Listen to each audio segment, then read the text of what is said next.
And here we go. You're in the recruiting hour on 93.7 The Ticket and theticketfm.com. You're the 2 o'clock. Yes, I am. Here are your hosts, Mike Schaefer and Connor Happer. Brought to you by Bubbles and Blocks.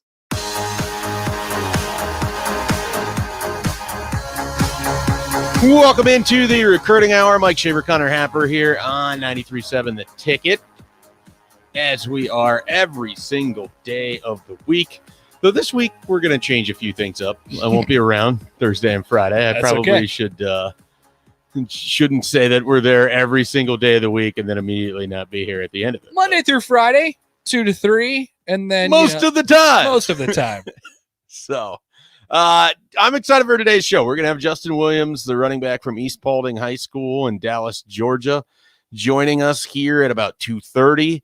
Had a good conversation with him last night. He is a big target for Nebraska. I would say their number one running back target. And, you know, when we chatted, he really liked what he experienced in Lincoln and was excited about hanging out with Gabe Irvin, excited about Ryan Held, excited about the offense. And so I would imagine today's interview will convey that as well. So we'll let Justin Williams, in his own words, tell us about that at about 2:30 today. We got a mitt. There was a mitt last night. We got baseball. We got to learn about Lakeville, Minnesota. Yes, that's right. We're going to return to that. We still have to do Columbus and then Orlando because that's right. We had two mitts and but we have one and we got to do. No, we will. I was not prepared. Forgot about that one. I definitely forgot about that one. You got another sounder ready? I sure do. All right. Well, it's time for the opening splash. Brought to you by our friends, the Pawnee Plunge in Columbus. If you are hot outside, you can beat the heat by diving into a nice, wonderfully kept pool and essentially water park in Columbus, Nebraska. Water slides, a flow rider, a lazy river, all of the things that you need to enjoy a hot summer day you can find in Columbus, Nebraska at the Pawnee Plunge. So be sure to do that. We will start with the baseball game last night, and it was, it was a really entertaining game.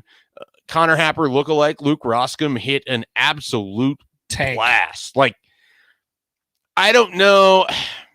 Tank. I don't recall another home run this year other than there was one that a Maryland catcher hit off of Cade Povich where after the game he said he knew as soon as he released the ball it wasn't, and that was at Haymarket Park, and I swear ended up on the slope over up the second to the interstate. Fence. Yeah. Well, there was another home run last night that went quite far as well. Well, yeah. But we don't talk about that one. They out in right field there, the building that he hit it off of, that, and maybe you couldn't tell because of shoddy camera work, but I did see it drop after it hit that building. That is their brand new baseball offices, baseball facilities. So Luke Roscom taking shots. Yeah, nice. So Nebraska got off to a good start yesterday. They're up 2-0. Kevin Kopps came in. They had a big opportunity in the third inning to push across a couple more runs. They were able to get in one on a ground out.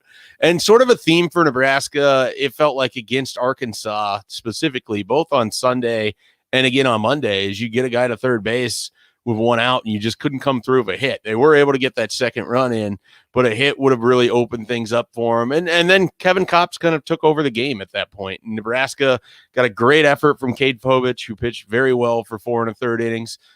You had, from there, you basically had Cam Wynn come in. He gave up a home run, which cut the lead to 2-1. And it was sort of the fear for Nebraska is how are you going to finish this game out if you do have a lead, because the guy who would do that for you did it for you on Sunday night to get you into this game. And so you get deep into the game, it gets tied 2-2 off of another home run. And basically Nebraska's in a situation where they're one strike away from getting out of the inning, and they just weren't able to do it, regardless of whether it was Cody Frank or whether it was Jake Buns. The strike zone, they couldn't find it. I mean, and so there was a lot of reaction last night. I have two thoughts, and I think neither are going to endear me to some people. But one, I don't think the strike zone cost Nebraska at all yesterday. I mean, was it inconsistent? Sure. They were all over the map with their pitches. I mean, you go back and you watch some of those throws in the 8th inning and some of those pitches in the 8th inning, they're nowhere near where the catcher's set up. That makes it hard for an umpire. It might clip some part of the zone, but if a guy's set up inside and it goes outside, or if he's set up low and it goes high, you ruin the framing effort for the catcher, which makes it a little bit harder. And the biggest thing for me is that once Kevin Kopps got rolling, Nebraska couldn't get him. Yeah. They couldn't get him out of that momentum. And they played right into what he wanted to do. They swung at pitches that were low. They swung at pitches and just beat them into the ground. I mean, they squared up maybe only 2 balls. There was a diving catch the center fielder made. And then after that, Nebraska didn't hit a ball out of the infield for 3 innings. It was probably the 5th or 6th inning. And I'm thinking, well, this is turning in a bad direction. You got to slow this train down quick here. And, you just didn't want to go into the late innings, 7th, 8th, and 9th of that game and it be tied, because you just felt like they were going to squeeze a couple across.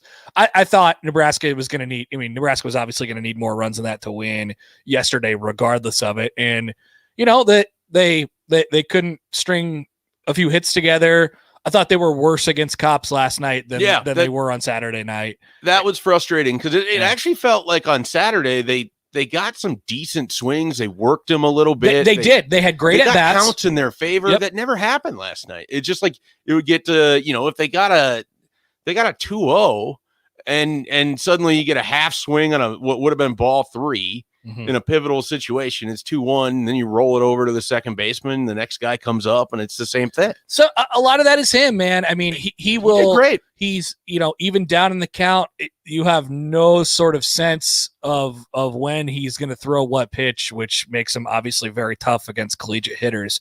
And I said this before, after seeing him the first time on Saturday night, or I guess Friday afternoon, he's almost impossible against right-handers. And Nebraska's got a lot of right-handers in their lineup, with the I think the only guys that really had chances against him were Roscom and Chick, who were able to generate a couple good swings off of him. Roscom had the hit on Saturday that drove in the run, but so tough against righties because everything's going away from you, and then all of a sudden you get out over the plate, and here he comes back inside.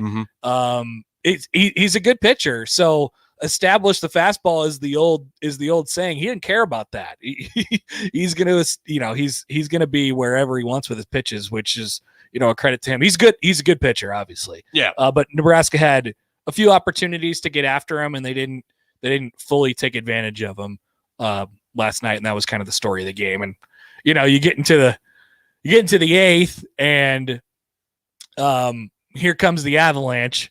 And you just couldn't slow it down. And it's frustrating because, again, they were 1 strike away from at least sending it to the 9th. Yeah. And I'm with you. When that game got tied at 2, it was basically like, can Nebraska survive long enough to wait out Kevin Kopps? And I didn't know if they could. But it wasn't like Arkansas. I mean, their 2 runs came on solo home runs. Yep. They weren't doing much of anything either. Nebraska. It was a well-pitched game up until that 8th inning. And then the same kind of things that hurt Nebraska at other times in this tournament and at times this season, you get wild, pitchers can't find it. It's really frustrating, for a guy like Jake Buns, who had a really good season, that he came into this regional and he's a guy you rely on, and he just couldn't throw strikes. And it wasn't new to last night. He struggled on Saturday with it. And same thing. I mean, he just spiked it, on the wild pitch.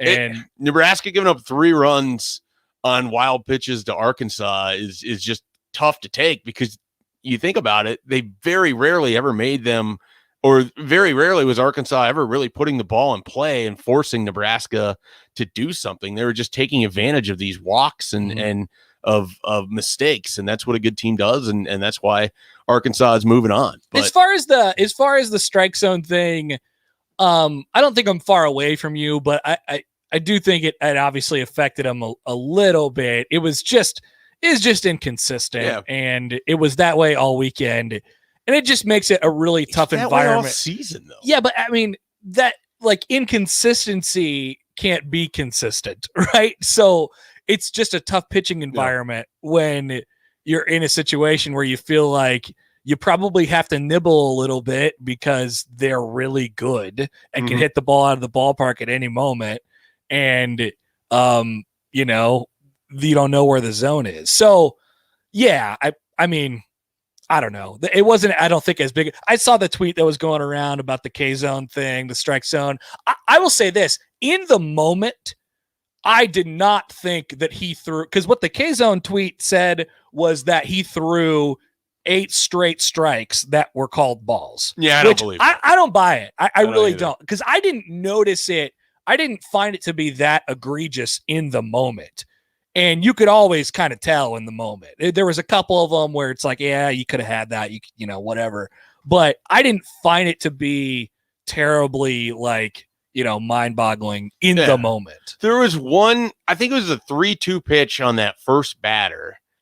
In the 8th? Yeah. Not the first batter in the 8th, the first batter that walked, because they had those 2 outs. Okay, yeah. The 3-2 pitch, I think it was Franklin. Yeah. And I thought it was a strike. Yeah. Like, as it happened, they call it a ball. I didn't think anything of it moving on. But that was like the one. Otherwise, like I said, I mean, if you just kind of look where the catcher's set up on a lot of those pitches, they're not close. No, they're missing spots. Yeah. And look, I think and that's nerves is what it is. I was just going to say that I think the moment probably got there a little bit. Yeah. You know, with they had the couple shots of Wynn and Buns talking to themselves on the mound, and you know, go wherever you want, but you know, Will Bolt will tell you this. You got to, in that moment, you can't like rise to it. You have to fall back on what you know. And you work through it. Exactly. Yeah. You don't go above it. You don't go below it. Yeah. Like, it's just, you have to work through it. Yeah. So yeah, I thought that got to him a little bit. I think it would get to a lot of people. Oh, no doubt. it was building that way for about 4 innings. Yep. Well, so the whole game, like, Nebraska's up 2-0, the first home run, and it's kind of like, okay. The second home run, and it's like, it felt like it had gone, you know, the fulcrum, Nebraska's kind of up on this end, and then you're just teetering. Nebraska was walking a tightrope all weekend. Yep. Not just in the 2 games against Arkansas. The Northeastern game, for sure. And not so much NJIT. Right, but the Northeastern game, I mean, that if that plays out a different way, we're not talking about Nebraska being a strike zone away from going to the. They were walking a tightrope all weekend, and it was just like, okay, we're doing it again in game 7, and how long can they hang on? But you know, that's the way it went. Yeah, and I just not to belabor it, but I thought Cade Povich, I mean, came out and pitched really well. The performance they got from Kyle Perry and Cade Povich to give them a chance on both Sunday and Monday were huge. Awesome. I mean, you wish that you could have gotten another inning out of Povich, maybe, so then you could have strung it together a little bit easier, but he gave them every opportunity. It's just Nebraska ran into Kevin Kopps, and that was basically all she wrote. Call the cops. Yeah, that never got old. Never got old. Also, the Arkansas all over the message boards, Twitter. It was it was a lot last night.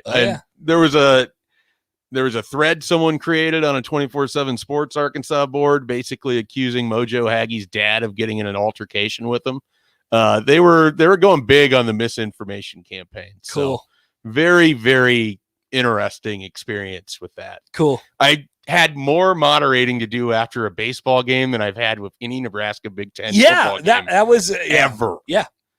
Everybody was locked in. To be honest, the closest thing to it was South Carolina, Nebraska Capital One Bowl back in 2012, New Year's Day of 2012. Yeah. So that was the last time I've been like, whoa, these people, what's happening here? Wow. Yeah. So, all right, we got Tom on the line. Sorry to keep you waiting, Tom. What's going on? No, that's fine. Hey, I just wanted to ask you guys a quick question, and please be brutally honest with me if you would, and hear me out. I called earlier, and on the other show with Steven, and he had said that if Nebraska plays that game last night at Haymarket Park, that they win hands down. And I called in, and I basically said that Kopps has been playing at bigger stadiums in the SEC and winning all the time this year. And I mean, I got ridiculed and lambasted by everybody else. called in and texted. I mean, they just roasted my ass. But I mean, seriously, man, that kid and that team goes into the best of the best and wins. So what makes Stevens think that just because they play here that we're going to win that hands down? Tell me if you agree with him or with me. And also, I mean, we lost 3 games to Rutgers, for God's sakes, in that prestigious park. So try to be honest and tell me what you think. Thanks, Tom. Appreciate it. Well, I'll start with this, and I think this is also something that's important to know about Kevin Kopps. He's 24.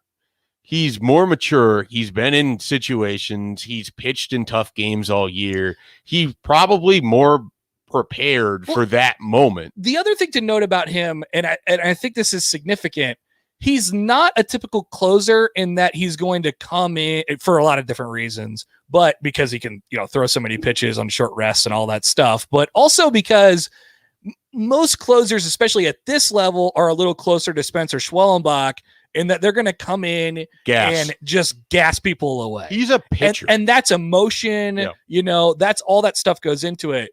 Kopps is cerebral, right? He does his little stance. He's bent down, everything is kind of like robotic in the way that he does it. So he's not the typical closer. And when the moment gets too big, he doesn't really change. So there's a lot of reasons why he's not a typical closer. I would tend to agree with Tom. It's hard to say. Obviously, the game was not here. The environment certainly affected it. Yeah. The environment certainly affected Nebraska. Like I said, I think they were walking the tightrope all the days of the weekend. But there's a certain pressure for playing at home too. Mm-hmm. And I think I think Arkansas was tight. At a certain point, Arkansas felt that too. And they're quiet for really a good portion of that game. And good portion of that weekend. Yeah. So different pressure. I would say, though, that would be hard for me to sign off on unequivocally that Nebraska would have won that game at home. 100% agree. I mean, we don't know because it didn't happen. And I think Haymarket can be rocking in a raucous atmosphere. But you're still talking about a team that has far more experience of playing in that type of situation than what Nebraska has. I mean, they can lean on that more. And obviously they couldn't in 2020.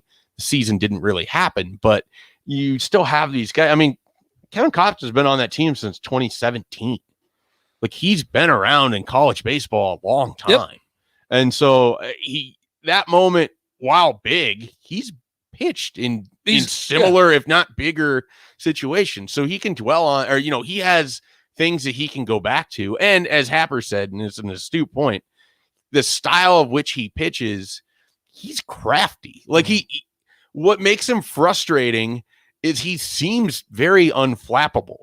Like, he's going to make his pitches. You're either going to swing at him or he's going to make slightly better pitches and you're going to swing at it. Like, he doesn't get himself into trouble. He doesn't leave the ball out over the plate. Like, it's just it would be a very frustrating experience to hit off of him. And it's an equally frustrating experience to watch Nebraska hit off. Yeah. I mean, it's just harder to have a bad day. Yeah. And the flamethrowers will come in, and if they don't have their A+ stuff or they're not able to locate at, with 97 or whatever it is, then you can get to them.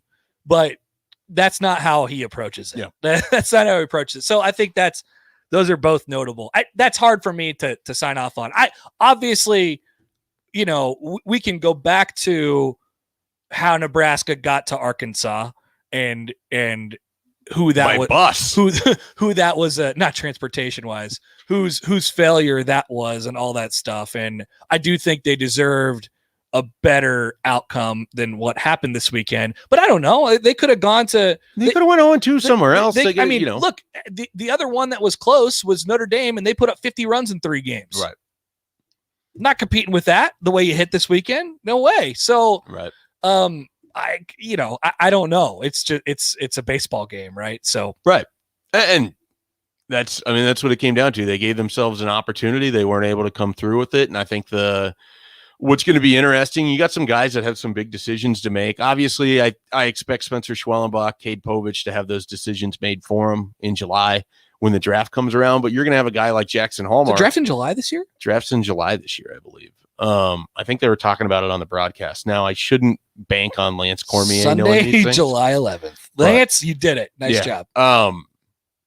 So that in itself is a little different, but Jackson Hallmark could be back next year, or he could be in the pros. I mean, it's a smaller draft. I don't know that he's a lock to get drafted, but you're going to lose Joe Acker. You got to replace that. You're going to lose Roscom. You got to replace that. Those are two big hitters. But the experience of this past weekend for guys like Bryce Matthews, Max Anderson when he was healthy, Kyle Perry looks like someone who's going to be a prominent part of a weekend rotation. I would think so. Going forward.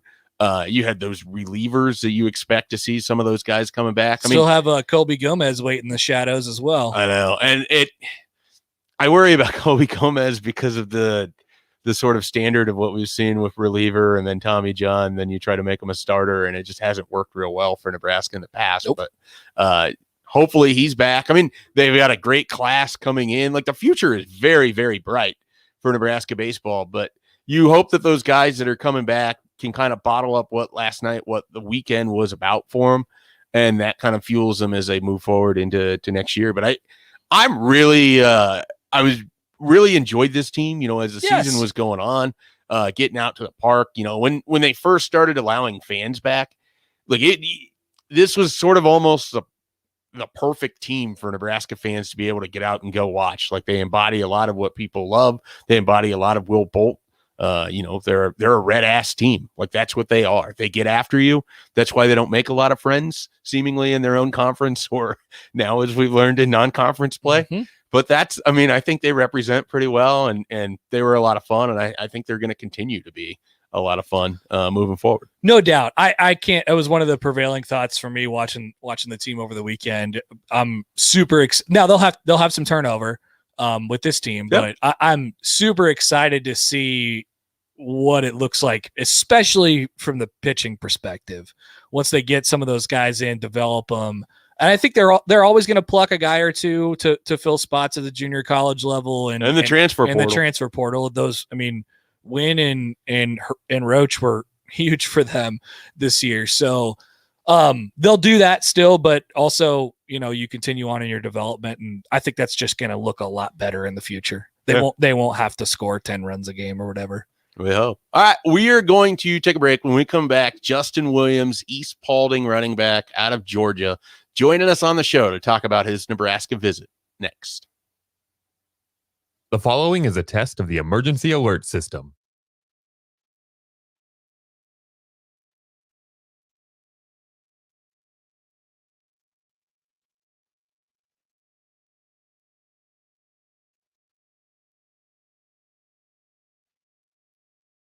You're listening to the Recruiting Hour with Mike Schaefer and Connor Happer on 93.7 The Ticket and theticketfm.com.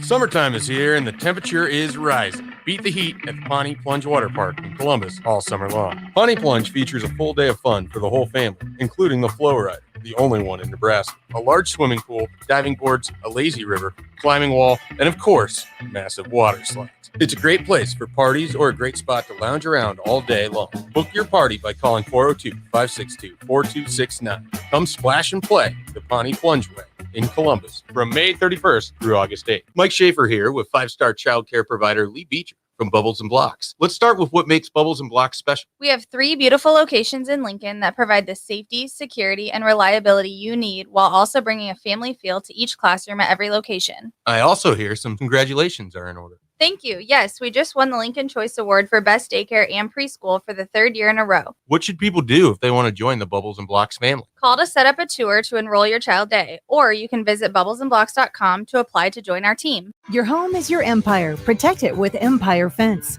Get a free instant quote with the online estimating tool at empire-fence.com. See an upfront estimate with no hidden fees. An Empire Fence can provide privacy and improve the appearance of your home. Keep kids and pets in or out of your yard. Increase security and add value to your property. Visit empire-fence.com now to view the stylish and maintenance-free possibilities for your home and get a free instant online quote. Let Empire Fence protect your empire. Hi, Andy Neal of Cartridge World. We are not a big box store that sells everything and specializes in nothing. Cartridge World is your local expert when it comes to streamlining office printing and scanning. No big box can match our proven no-cost lease program. We customize solutions that supply you with multifunction printers and all the required service just for buying cartridge roll, ink, and toner at a 30% savings. Call for a no-cost consultation, 464-3455, or go online to cartridgeworld.com. John Henry's Plumbing, Heating, and Air's motto is our family serving yours. That starts with how we hire. We go through an extensive interview process to really get to know you and show you who we are. We want to help you build a great career, be challenged, have fun, and bring home an excellent weekly paycheck. We offer competitive wages with benefits, including a day off for your birthday. Apply to be a part of the John Henry's family at jhlincoln.com. That's jhlincoln.com. John Henry's Plumbing, Heating, and Air. Did you know Myers Cork and Bottle offers complete beverage catering and bartending services for everything from tailgates to weddings? Learn more at MyersWine.com or by calling the shop at 476-1518. And don't miss Thirsty Thursday with Kevin Meyer, Thursdays at 4:30 on The Drive.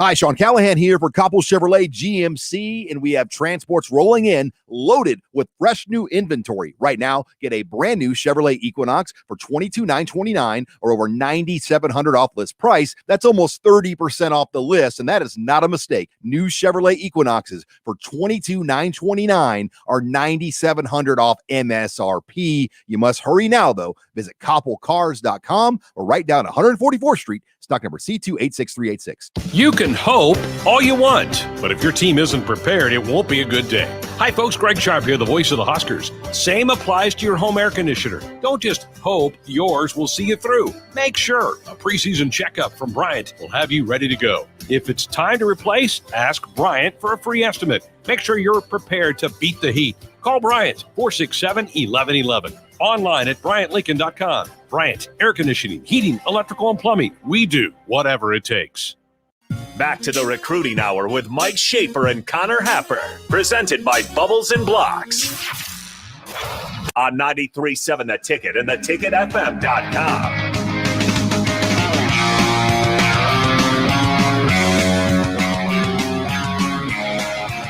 Welcome back to the Recruiting Hour. Mike Schaefer here, Connor Happer there, and on the line, joining us for the first time, running back Justin Williams from Georgia. Recently was out here for an official visit with Nebraska. Justin, how you doing? I'm good. How are you? We are doing well. We're doing well. All right. I kind of want to set this up a little bit before we dive into how the visit went. Nebraska started recruiting you they offered you in November of last year. What was sort of the build of that relationship like to get to the point where you thought, okay, this is a school that I want to use one of my 5 official visits on? Well, they were really consistent. They always checked up on me. It's like the little things, like, they got on me early, and ever since then, they just been constantly at me, just making sure I was okay and stuff like that, and just checking on me, and like the little things matter. So, I want to go to a place where I'm wanted, So it kind of just felt like, over the phone and stuff like that, it just felt like a good vibe, and I was really getting along with Coach Held and Coach Frost. So it was just like kind of like a no-brainer for me to take out there and visit there. How consistent was that contact? Was it like an every week thing? Was it an every other day thing? Like how did Nebraska kind of operate in that realm? Pretty much 5 to 6 times a week. I'd be hearing from Coach Held 2 or 3 times a week from Coach Frost. Pretty much, and if I didn't hear from them, it'd be like one of the recruiter coordinators. So it was just like constantly people just checking on me from Nebraska. So it was just like, like I'm really wanted out there, and just like the vibe over the phone, just the text and stuff, it felt like good. Like it was like a good vibe. They gave off a good vibe. What did you know about Nebraska when they came through with that offer? You started talking with Coach Held, you started talking with Coach Frost. Did you know much about the program, or did you have to kind of like go and learn on your own, or really kind of absorb the materials that they were giving you? Well, I really knew about Nebraska. I know back in the early 1990s or 1970s, I think, was it 1990s, 1970s? They were a powerhouse, and they produced a lot of good running backs.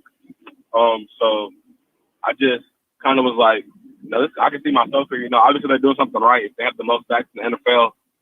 So You know, I was just kind of like, you know, that's a no-brainer for me to take a visit there. What was it kind of, if you can get yourself back to last fall, you started to slowly start to pick up offers, and then it felt like your recruitment really exploded. Like you kind of burst onto the scene late November, early in December. Was there a period where you wondered if you were going to get this opportunity, or did you kind of know all along, like you're just going to keep doing your thing and teams are eventually going to come calling? You know, people always told me that, you know, I'd be recruited one day. You know, it was kind of, you know, I had faith in myself, but like, you know, you see a lot of kids, you know, that are pretty good that don't get offers. You know, it was kind of surreal. You know, like I always had the dream, like, you know, I thought maybe, you know, it'll happen, but you know, it just kind of happened. Like when it happened, it was just kind of surreal. Like it was just like what I've always been like dreaming, hoping of, like getting the opportunity to play at the next level. Well, once you started having all those teams coming in, like how did you decide, or how did you start to pare things down, or who did you lean on to try to figure out how to cut this down? Because I mean, like I said, you went from a couple options to I think you have over 20 offers now. I mean, you're clearly a running back that there's a lot of interest in the college football landscape. So in what ways did you start to try to pare things down and figure out who you were actually interested in? I went on based off relationships that I've made, you know, teams that actually seem to have interest, like in me, like a lot of interest in me. So I kind of like, I went off of that. Just my biggest thing is relationships. Like, I don't want to be somewhere where I'm not wanted. I don't want to just be somewhere and just be somebody's backup, you know. Like, I want to go there and actually have an opportunity to compete for a starting spot. Absolutely. We're talking to Justin Williams, running back in the 2022 class out of Georgia, just visited Nebraska this past weekend. Let's dive into the visit a little bit. I mean, you mentioned that you knew Nebraska was a powerhouse, you know, in the 90s and before then, and you knew a little bit. What were you thinking before you came out to Nebraska? What did you expect it to be like, and then did it surprise you at all? You know, all my friends, all my coaches and stuff like that. You know, Nebraska has the term to be. It's like everybody thinks it's full of cornfields, like it's nothing to do and stuff like that. You know, and when I went out there, it was like the city of Lincoln was so cool. Like there's things to do out there, and like, you know, just like all the people in Lincoln are nice. Like they greet you, they say hello. Just like the coaches when I met them, like they were like first class. They were really nice. They were straight up. They're honest.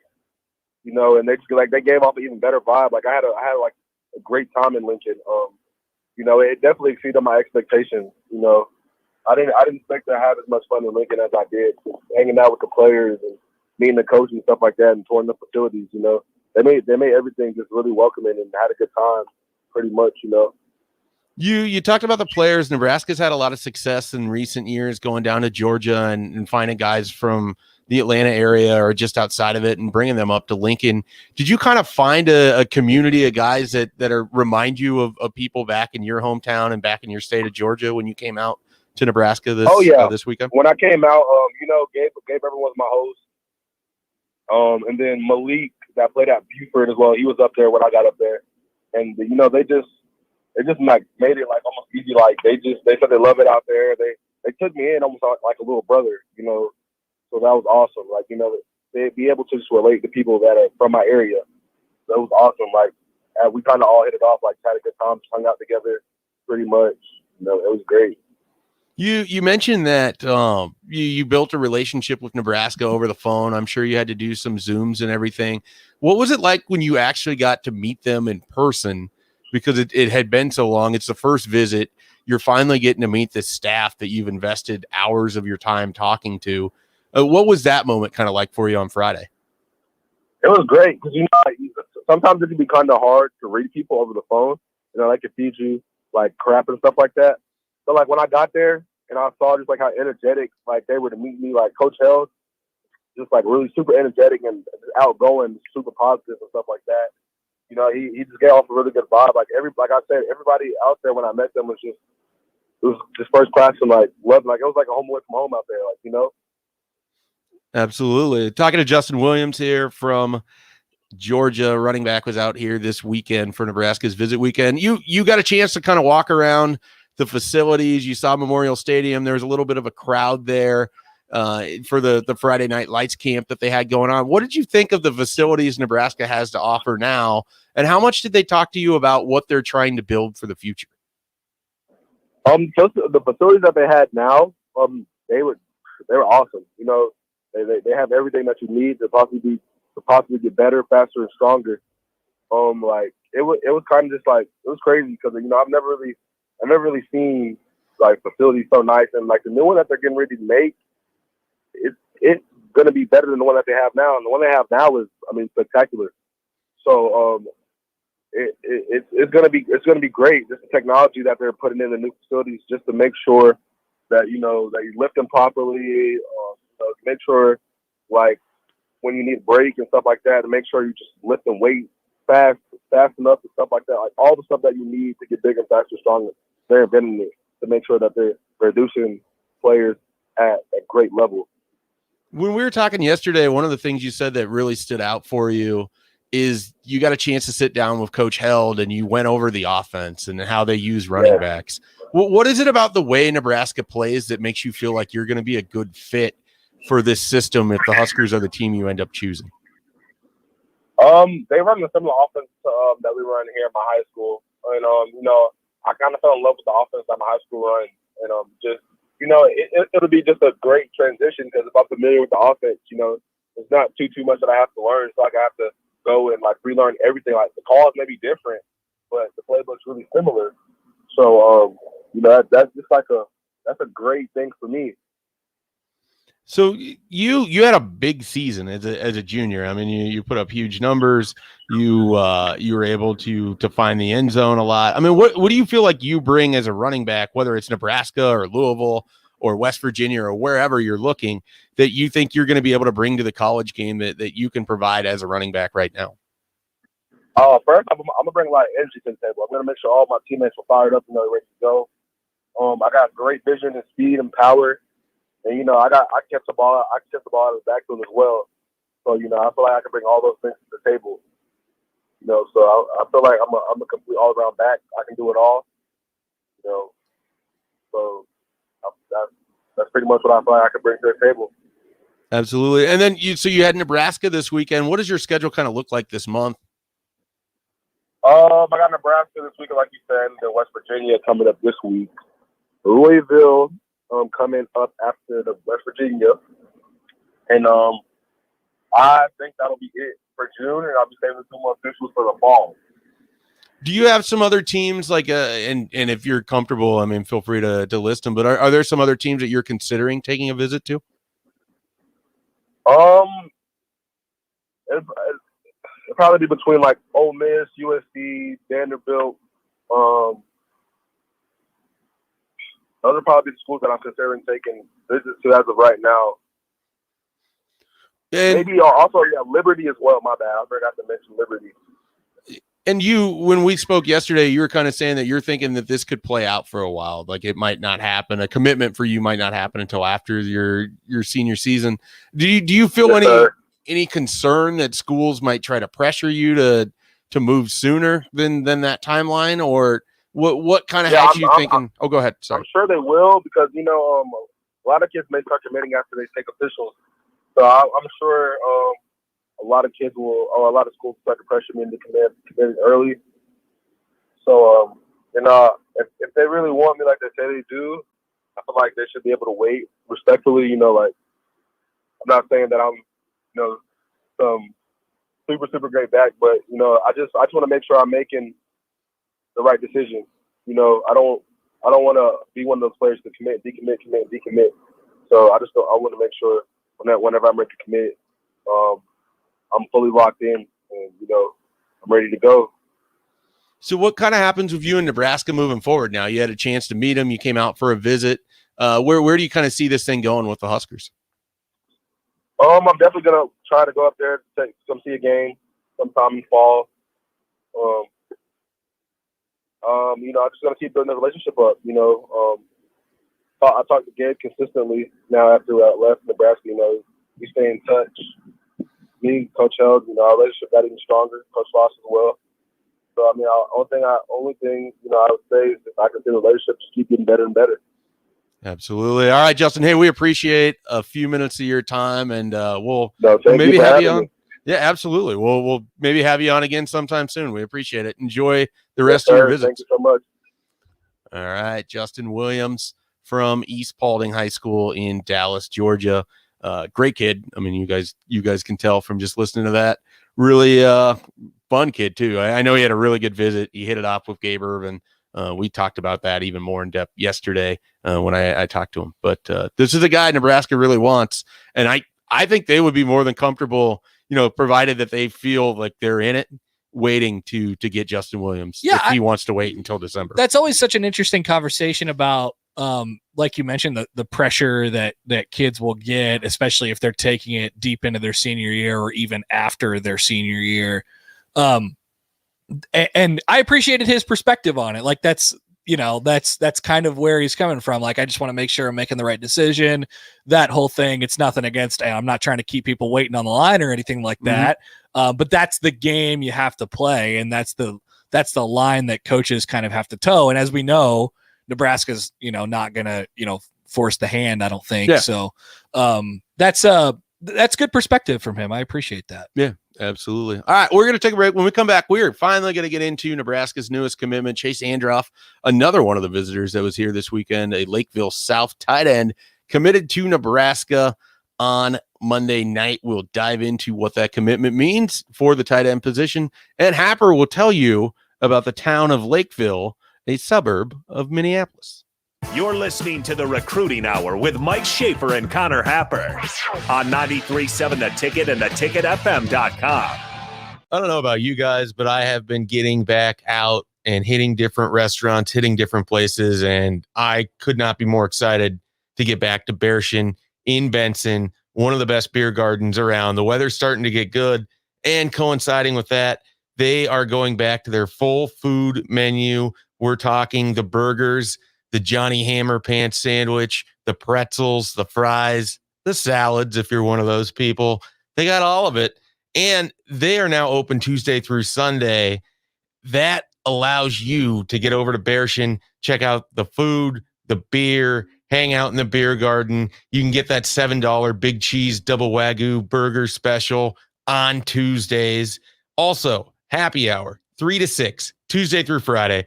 Don't miss it. Plus, you're a soccer fan, it's the place to be in Benson. Did you know Myers Cork and Bottle offers complete beverage catering and bartending services for everything from tailgates to weddings? Learn more at MyersWine.com or by calling the shop at 476-1518. And don't miss Thirsty Thursday with Kevin Meyer, Thursdays at 4:30 on The Drive. Summertime is here and the temperature is rising. Beat the heat at the Pawnee Plunge Water Park in Columbus all summer long. Pawnee Plunge features a full day of fun for the whole family, including the flow ride, the only one in Nebraska, a large swimming pool, diving boards, a lazy river, climbing wall, and of course, massive water slides. It's a great place for parties or a great spot to lounge around all day long. Book your party by calling 402-562-4269. Come splash and play the Pawnee Plunge Way in Columbus from May 31st through August 8th. Southeast Community College is open for business and ready to serve the Nebraska City area in our new location at 1406 Central Avenue. This larger space in downtown Nebraska City means we can offer more classes like business law and basic nutrition, more leisure and personal interest classes. Learn how to turn that old box of photos into a digital scrapbook. Start on a new career path like accounting or healthcare. Even earn your GED. Learn more at southeast.edu. SCC, your path to possible. Allo provides so much more. Safer screen time, more of the channels you love, and real peace of mind. Take it from Richard in Lincoln, who gets more with Allo. The internet is twice as fast as competitors, and the whole package is saving me $60 per month. As a retired veteran, this extra money is fantastic. So switch to Allo today. Go to allofiber.com/providing more. Your home is your empire. Protect it with Empire Fence. Get a free instant quote with the online estimating tool at empire-fence.com. See an upfront estimate with no hidden fees. An Empire fence can provide privacy and improve the appearance of your home. Keep kids and pets in or out of your yard, increase security, and add value to your property. Visit empire-fence.com now to view the stylish and maintenance-free possibilities for your home and get a free instant online quote. Let Empire Fence protect your empire. Mike Schaefer here with 5-star childcare provider Lee Beecher from Bubbles and Blocks. Let's start with what makes Bubbles and Blocks special. We have 3 beautiful locations in Lincoln that provide the safety, security, and reliability you need while also bringing a family feel to each classroom at every location. I also hear some congratulations are in order. Thank you. Yes, we just won the Lincoln Choice Award for Best Daycare and Preschool for the 3rd year in a row. What should people do if they want to join the Bubbles and Blocks family? Call to set up a tour to enroll your child today, or you can visit bubblesandblocks.com to apply to join our team. Don't you feel so free out here on the lake? Not as free as this soda. Where'd you get free soda? Casey's. Buy 4 fountain drinks, 5th one's free. I love free. Bought this jerky, got this free donut too. And these chips could win me a free Lee Brice concert here in our town. With Casey's Summer of Freedom sweepstakes, the more you buy, the more you can win, including a free Lee Brice concert for your town. Casey's, here for good. No purchase necessary. Void where prohibited. For official rules, visit Casey's.com. Back to the Recruiting Hour with Mike Schaefer and Connor Happer. Presented by Bubbles and Blocks. On 93.7 The Ticket and theticketfm.com.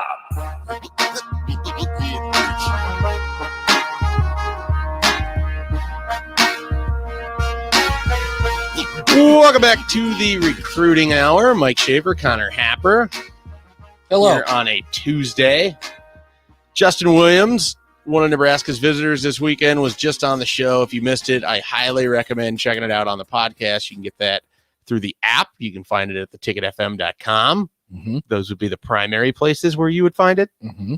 You can actually sign up, and I'm sure Happer knows this. You can sign up and have the podcast delivered to your phone every single day. That's the way I do it. You don't have to seek it out at all. It comes to you. That's the way I do it. So if you got Apple Podcasts, Google Podcasts, whatever Stitcher, it is. Podbean. Yeah. I don't know. It's all there.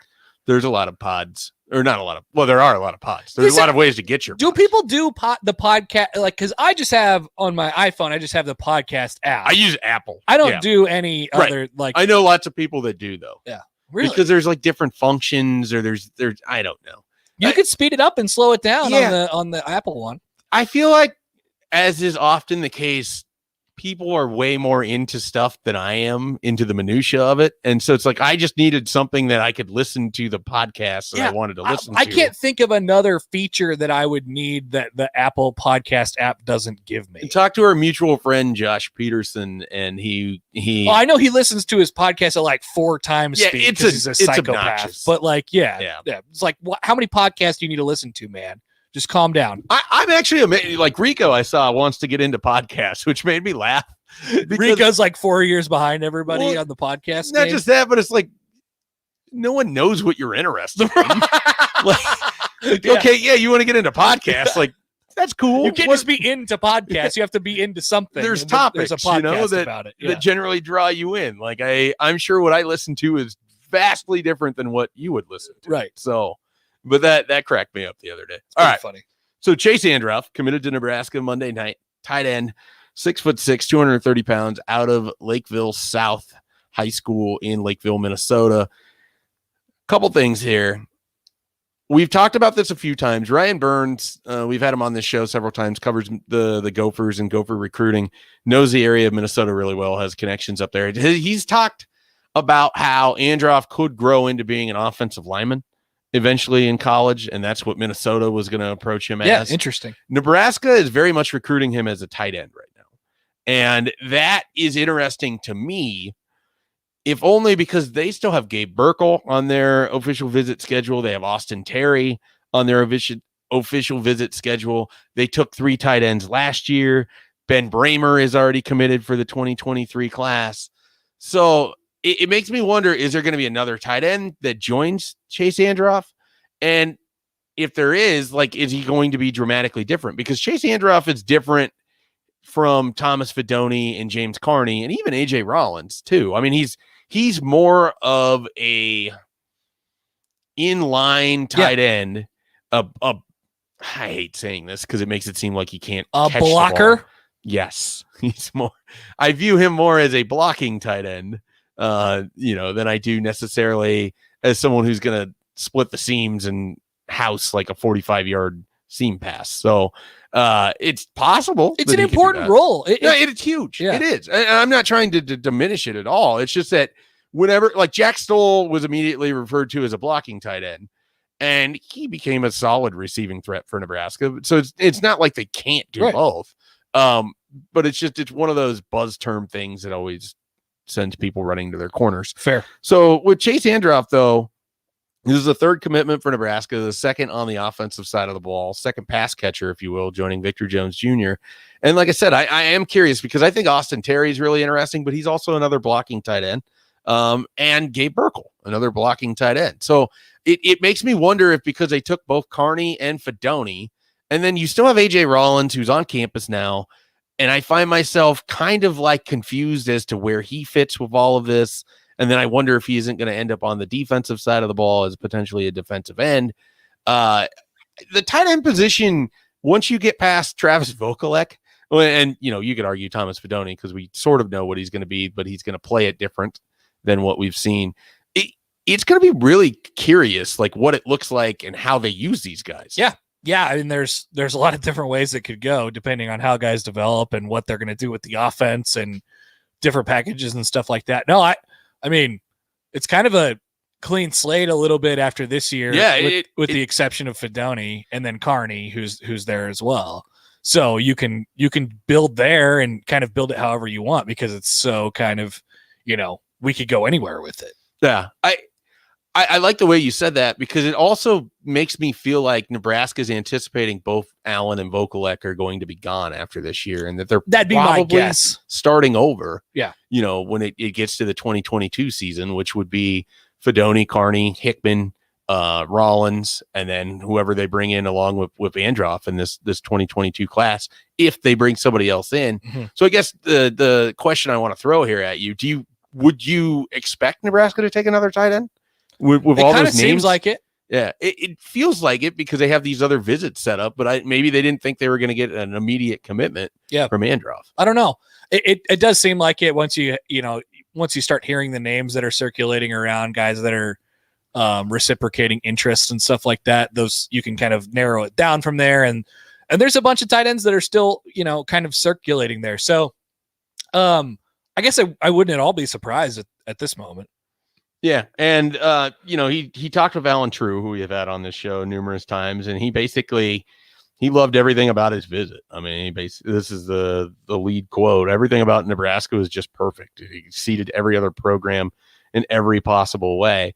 He told True that they plan to use him a lot like, and this isn't a surprise if he's going to play the tight end spot, he's going to be a lot like Travis Vokalek, a lot like Austin Allen, and I think it makes a lot of sense. I'm annoyed that I didn't get a crystal ball prediction in before this happened. So is this a surprise? So Alan True, we've had on the show a couple times. And he's talked about Androff, and he kind of said, I'm expecting, at least in conversations I've had with Alan, it might have been on the show, not on the show, but he said, I'm sort of expecting this is going to go Nebraska's way. His sister is a student here at the University of Nebraska. Okay. So now, both kids in the family are down here. So that kind of makes sense. So it's not like it's a completely foreign spot for him. And Nebraska had pushed pretty hard. And I think if you want to infer something from this first visit weekend, these are a lot of guys where they feel like they have a good relationship with, and they either need to circumvent Arkansas if it's Nico Davalier, plant their flag if it's Jalen Marshall or Torres, or finish it off if it's Chase Androff and what I assume to be Landon Sampson and Valen Erickson, two other guys that, as soon as the show gets done, I should go put in crystal balls for. Looking at this visit weekend Nebraska had, it's going to be a pretty high hit rate. 6 out of 8 wouldn't surprise me. Yeah. And then the two guys that I don't know what to do with would be Davalier, who liked this visit a lot, but it's hard for me to imagine he doesn't end up at Arkansas. And he's got tomorrow he goes there for an unofficial visit. And then Ashton Craig, an offensive lineman from Lawrenceburg, Indiana, loved his visit, but he also has a ton of schools that are just now kind of coming on his radar. And so Nebraska's success rate with those pop-up guys is not always the best, but we'll see how that plays out. But Justin Williams, you heard him here today. It wouldn't shock me if Nebraska is able to beat out Louisville and West Virginia, and his relationship with Brian Held They're right is really there. It good. seems like, yeah. So it does feel like, I saw this a little bit on Sunday when it was slow with some of the updates coming out. People were like, oh, is this going to be another empty visit week? And it's like, no, it's, some of these guys, like they either maybe in the case of Chase Androff needed one visit to determine what they're going to do. Richard Torres is going to compare two teams and we're going to have a decision maybe by this time next week. Mm-hmm. Justin Williams is going to kick it all the way out. Nico Davalier has a decision date already. So it's just a matter of, it doesn't always happen right away. Right. And that's okay. But the thing is, like, you'll come back to this weekend, and when we look at this class, Nebraska is going to have 1/3 of their class coming from this weekend alone. Right. And that's a pretty good sign. Yeah, So- no, it doesn't. They go home and they take other visits and then they collect their thoughts, and then it doesn't always happen right away. All right. What can you tell us about Lakeville? I can tell you a few things. It is on the it is a southern suburb of Minneapolis, Minnesota. Population 2010, just by itself, Lakeville, 55,000, almost 56,000. Estimated in 2019 is 67,000. So a quickly growing Minneapolis suburb. Going to be part of the big sprawl that's out there? Yeah, it's one of those towns, one of those cities. Obviously, several lakes. Would you say a village of lakes? Yeah, there's a lot. There's so many lakes that they had to call it Lakeville. Famous people, only really two. Bryce Benhart. Really? He's not on the notable people on He Wikipedia. should be. He's the world's largest man as far as this weekend's concerned. Paul Krause, Minnesota Vikings. Paul Krause. Pro Football Hall of Famer. I don't know him. He was a safety. In the 70s? A long time ago. Yeah. Before that, probably. Okay. And one more. JP Macura, former Xavier basketball player who I hated. One of the only JPs I know. The other JPs include JP Santangelo, nice. the baseball player. Yeah, sure. And that's basically it. That's Lakeville. That's Lakeville. All right, we'll be back tomorrow.